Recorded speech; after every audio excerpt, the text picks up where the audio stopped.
국내에서 코로나19 확진 환자가 나온 지 100일이 됐고, 지난 1월 23일에 첫 확진자가 발생한 서울은 다음 달 2일에 정확히 100일째가 됩니다. 이 기간 동안 정말 많은 일들이 있었죠.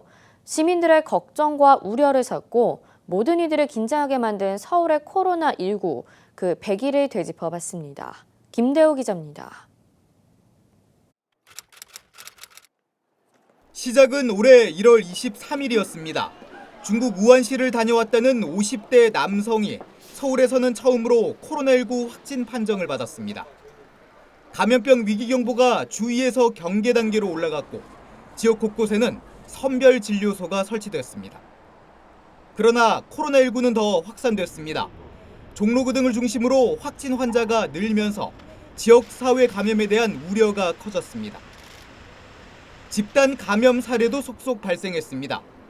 성동구 주상복합 아파트, 그리고 은평구 병원과 관련된 확진만 30건 가까이 됐습니다.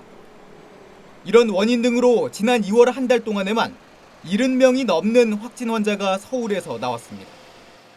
중국이나 이제 동남아를 여행했던 여행력도 없고, 그리고 확진된 사람하고 접촉한 그런 것들도 지금 현재 나오지 않아서 말씀하신 것처럼 지역사회로 감염이 전파된 것이 아닌가 하는 우려를 하고 있는데요.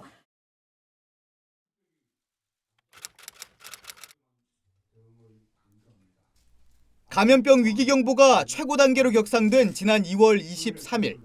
그만큼 코로나19 확산세가 심각한 수준이라는 걸 의미했습니다. 서울도 이런 코로나19의 기세를 피할 수는 없었습니다. 송파와 강남, 관악, 금천, 양천, 서대문구 등 서울 시내 곳곳에서 확진 환자가 속출했습니다. 걷잡을 수 없는 상황이 되면서 서울의 코로나19 확진자는 3월 4일 기준으로 100명을 넘어섰습니다.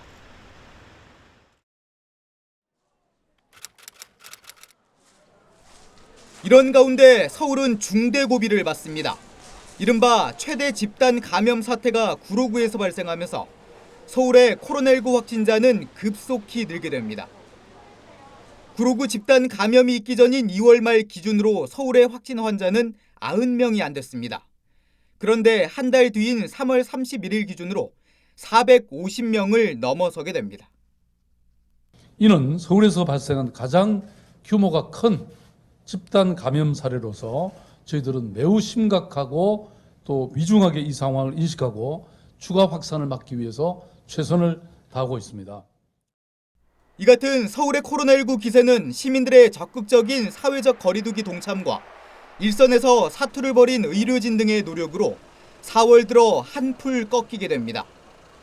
많게는 하루 사이 50명 가까이 늘었던 확진자가 한 자릿수 증가까지 둔화됐고, 특히 4월 중순부터는 하루 1명 늘거나 아예 추가되지 않는 날도 발생했습니다.